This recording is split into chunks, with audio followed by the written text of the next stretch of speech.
Avant d'aller plus avant dans la critique de l'islam en France, il nous faut préciser quelques points simples de vocabulaire pour éviter les quiproquos qui transforment le débat en cours de récréation. Je voudrais d'abord faire la distinction entre islam transmis et islam individuel. Un individu élevé dans l'islam recevra cet islam par différents canaux de transmission. Les cours de religion à la mosquée étant enfant, les prêches dans les mosquées, les livres sur la religion, le contenu sur Internet, etc. Ainsi que la famille, mais laissons pour l'instant la famille de côté, car elle ne doit pas être le lieu d'une action politique intrusive. Cet individu, s'il choisit de rester musulman parce que cette vérité est la sienne, aura sa propre vision de l'islam qu'il vivra et que j'appelle islam individuel. Un individu peut recevoir un islam intolérant, par exemple misogyne, et par lui-même s'écarter de cette misogynie et donc porter un islam non misogyne.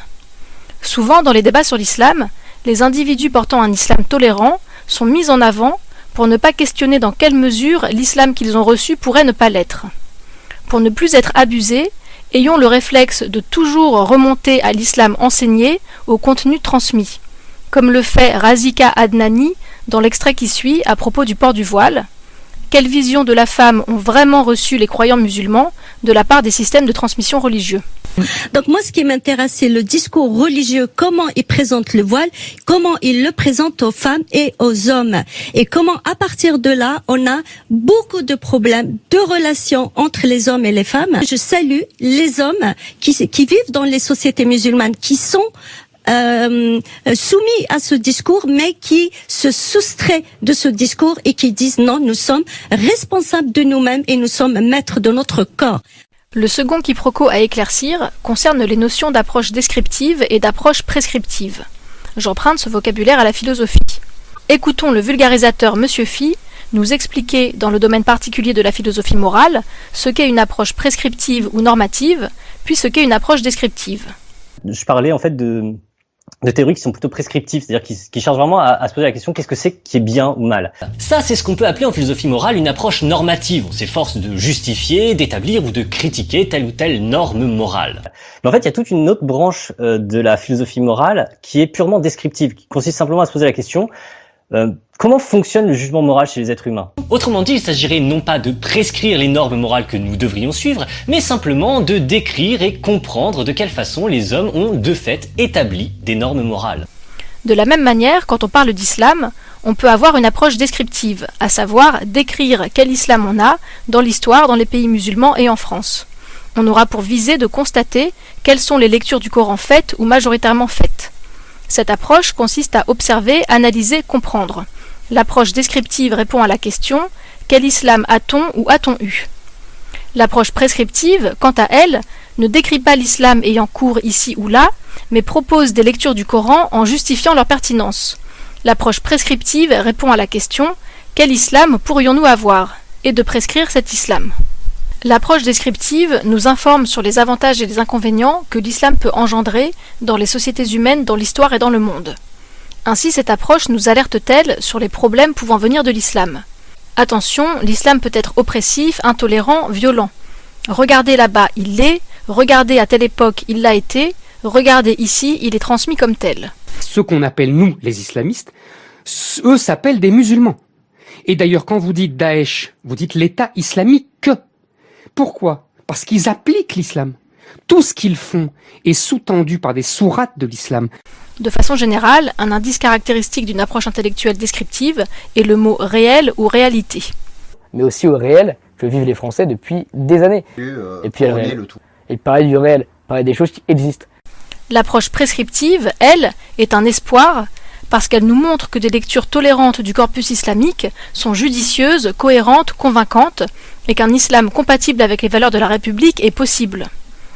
Quand par exemple Daesh revendique les attentats du 13 novembre en citant un bout du Coran qui peut légitimer une violence contre les infidèles, est-ce que ça veut dire que quand même les djihadistes peuvent se fonder sur des éléments de violence dans le Coran pour justifier leur acte? En ce qui concerne le Coran, vous avez certains passages qui rendent compte des conflits de l'époque de Mohammed, notamment durant ce qu'on appelle la période médinoise, quand il est entré dans l'action, puisqu'au début, il se contente de parler quand il est dans sa tribu.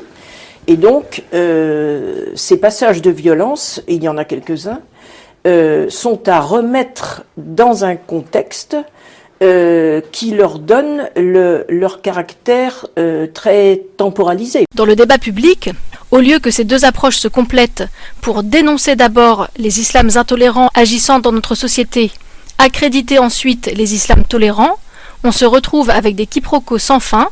On présente ceux qui décrivent, par exemple Éric Zemmour, comme s'il prescrivait, et ceux qui prescrivent, par exemple Mohamed Sifawi, comme s'il décrivait.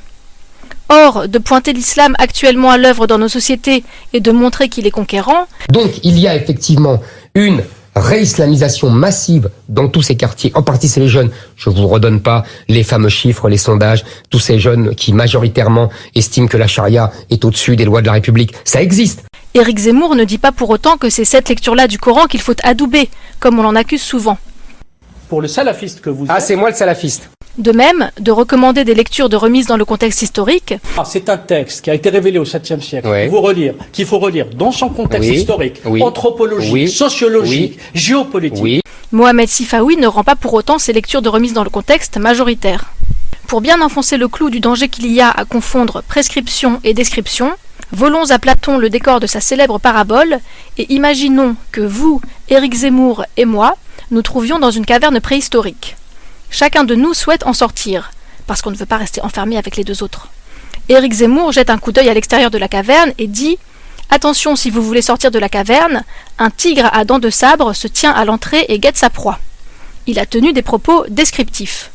Là, vous répondez « Ne vous en faites pas, si on lui jette la cuisse de mammouth qu'il nous reste du déjeuner, il sera repu et ne représentera plus aucune menace. Vous avez prescrit ce qu'il faut faire pour faire disparaître le danger. » Et là, je m'exclame « Donc c'est bon, on peut sortir de la caverne !» Et je sors. Parce que j'ai confondu la prescription et le traitement, parce que j'ai confondu le soluble et le résolu, parce que je me suis bercé d'illusions, je me suis fait croquer par le tigre. Oui, un islam éclairé, des lumières, de tolérance, de liberté, compatible avec les valeurs de la République est possible. L'avons-nous ? Absolument pas. Et il va falloir un sacré traitement pour l'obtenir. Saint Thomas, c'est un remède à la confusion précisément. Saint Thomas, le premier conseil qu'il donne, et c'est pour ça qu'on l'appelle réaliste, c'est pour ça qu'on appelle sa philosophie réaliste, c'est que la première chose à faire, c'est de voir le réel tel qu'il est.